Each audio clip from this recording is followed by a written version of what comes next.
आपकी मेजबान रूबी अनम और डॉक्टर नासिर जावेद आपकी खिदमत में हाजिर है। नाजरीन, पाकिस्तान में देखा गया है कि 40% जानवर मुख्तलिफ किस्म के किरमों का शिकार हो जाते हैं।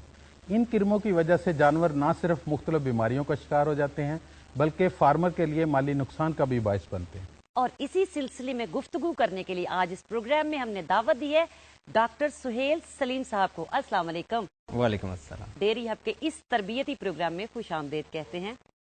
डॉक्टर साहब, सबसे पहले हमारे किसान भाइयों को ये बताएं, ये किरम क्या होते हैं और कैसे पता चलता है कि ये जानवर किरमों का शिकार है? बुनियादी तौर पर किरम जो है दो तरह के होते हैं, अंदरूनी और बैरूनी किस्म के किरम। अंदरूनी किरम जो हैं वो जानवर के अंदर होते हैं, मैदा, जिगर और मुख्तलिफ फेफड़ों के हिस्से में ये पाए जाते हैं और जानवर को नुकसान पहुंचाते हैं। बिल्कुल इसी तरह जो बैरूनी किरम है, ये बैरूनी तौर पर कुछ नज़र आते हैं, कुछ नज़र नहीं आते, जैसा कि चिचड़ होते हैं, जुएँ होती हैं, पिस्सू होते हैं, ये जानवर की जिल्द पर होते हैं और बैरूनी सतह पर पाए जाते हैं। जो जानवर किरमों का शिकार होते हैं और बीमार होते हैं, उनकी जिल्द जो है वो ख़राब हो जाती है, पेट लटक जाता है, बाल झड़ जाते हैं, आंखें अंदर की तरफ धंस जाती हैं, उनको जो गोबर है वो बहुत पतला आता है, जानवर सही तरह से खाते पीते नहीं हैं और उनका वजन नहीं बढ़ता। ये तमाम निशानियां हैं, ये उन जानवरों में होती हैं जिनको किरमों का शिकार होता है। डॉक्टर साहब, ये बताइए कि ये किरम जानवर के जिस्म में किस तरह दाखिल होते हैं और क्या क्या नुकसान पहुंचाते हैं? किरम जो है ये बाकी जानदार ही की तरह अपनी नस्ल बढ़ाते हैं, ये अंडे देते हैं। अंडे जो हैं वो जानवर के अंदर से गोबर के रास्ते बाहर आ जाते हैं। अब ये अंडे हर तरफ फैल जाते हैं, दूसरे जानवर जब चढ़ाई करते हैं, गंदा पानी पीते हैं, तो ये अंडे उनके अंदर चले जाते हैं, फिर उनको ग़िज़ाई ज़रूरत मिलती है, अपना माहौल अच्छा मिलता है, तो वही अंडे दोबारा किरमों की शक्ल इख्तियार कर लेते हैं। जो किरम जानवर के अंदर होते हैं वो जानवर को बहुत तरह से नुकसान पहुंचाते हैं। होता यह है कि ये जानवर के अंदर से ग़िज़ाई ज़रूरत पूरी नहीं होने देते, खून चूसते हैं और जानवर को पूरी ग़िज़ा ना मिलने की वजह से जानवर कमज़ोर होता चला जाता है और उसकी पैदावार जो है वो बहुत कम हो जाती है। ये जानवर के अंदर बेशुमार नुकसान पहुंचाते हैं, क्योंकि ये जिस हिस्से में होते हैं उस हिस्से को बहुत ज़्यादा नुकसान पहुंचा देते हैं और जानवर मुख्तलिफ बीमारियों का शिकार हो जाता है। डॉक्टर साहब, किरमों के शिकार जानवरों का इलाज क्या है और उन्हें किरमों से कैसे बचाया जा सकता है?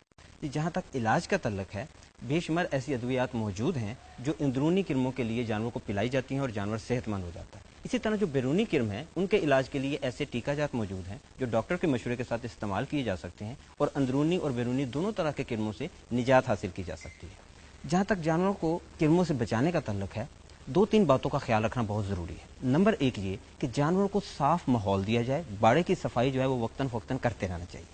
नंबर दो, जानवरों को साफ ग़िज़ा देनी चाहिए, साफ चारा देना चाहिए, गंदा चारा उनको नहीं देना चाहिए। नंबर तीन, किसान हजरात को चाहिए कि उनको साफ सुथरा पानी पिलाएं और खसूसी तौर पर जब वो उनको बाहर ले जाने लगे तो उनको साफ सुथरा पानी पिला कर ले जाना चाहिए। होता ऐसे है कि जानवरों को प्यास लगी हुई होती है, वो पानी पिए बगैर बाहर जाते हैं और खालों से गंदा पानी पीते हैं। ये एक बहुत बड़ी वजह है जो कि अंडे जो हैं वो बिखरे हुए होते हैं और वो जानवर के अंदर जाकर दोबारा से किरम बन जाते हैं।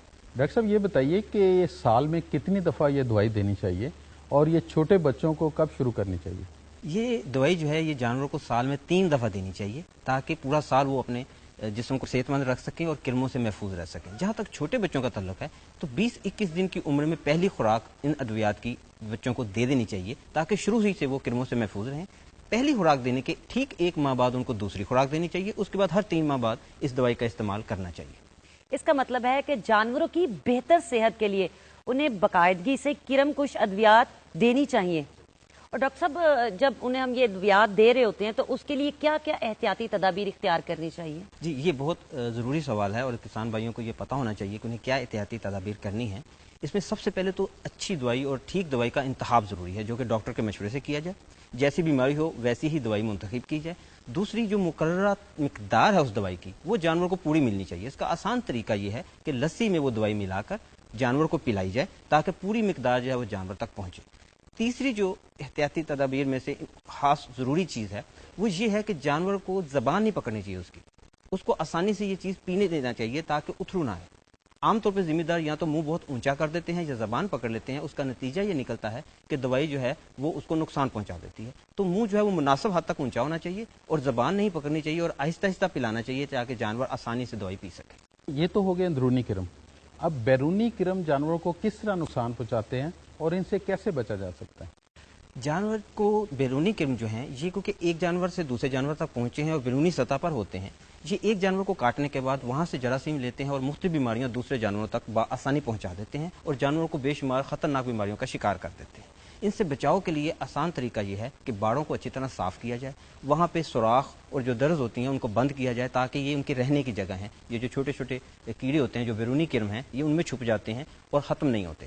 اس طرح سے یہ صفائی رکھنے سے ہی ان سے چھٹکارا ممکن ہے، اور جانور کو مختلف اوقات میں ایسے انجیکشن ٹیکے لگوا دیے جائیں تاکہ بیرونی کرم جو ہے ان سے چھٹکارا حاصل کیا جا سکے. اکثر دیکھا گیا ہے ڈاکٹر صاحب کہ یہ چچڑ جس کو ہم کہتے ہیں یہ جانوروں کا جو خون چوستے ہیں، ان کو رت موترا کی بھی شکایت ہو جاتی ہے، اس سے کیسے بچا جا سکتا ہے؟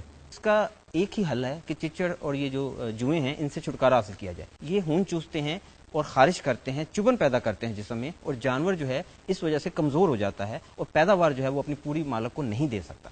تو اس لیے اس سے بچنا بہت ضروری ہے ذمہ دار کو خوشحال کرنے کے لیے. تو ذمہ دار کو چاہیے کہ اس کے ٹیکے لگوائے تاکہ چچڑ جو ہیں ان سے بچاؤ ممکن ہو سکے. ڈاکٹر صاحب اگر ہمارے کسان بھائی ان باتوں پر عمل نہیں کریں گے تو معاشی طور پہ انہیں کیا نقصان اٹھانا پڑے گا؟ اس میں دو چیزیں میں آپ کو بتانا چاہوں گا. ایک تو یہ کہ بچے جو ہیں وہ پہلے سال میں روزانہ 700 گرام یعنی پونا کلو تک وزن بڑھا سکتے ہیں اپنے گوشت کا، اگر ان کو اچھی طرح سے صحت مند خوراک دی جائے اور ان کے اندر کرم نہ ہو. لیکن اگر ان کے اندر کرم ہوں گے تو اس کا نقصان یہ ہوگا کہ وہ 300 گرام سے زیادہ وزن نہیں بڑھا پائیں گے، لہٰذا پہلے ہی سال ذمہ دار کو تقریباً 7,000 روپے کے قریب کا نقصان ہو جائے گا. جہاں تک بڑے جانوروں کا تعلق ہے تو کرموں کی وجہ سے دودھ کی پیداوار پر بہت اثر پڑتا ہے، اور میرے جو اندازہ ہے کہ ایک سال کے دوران ایک صوبے میں ایک ذمہ دار جو ہے وہ ایک جانور سے 7 سے 10,000 روپے تک کا نقصان اٹھاتا ہے، صرف کرموں کی اندر ہونے کی وجہ سے، پیداوار کم ہونے کی وجہ سے.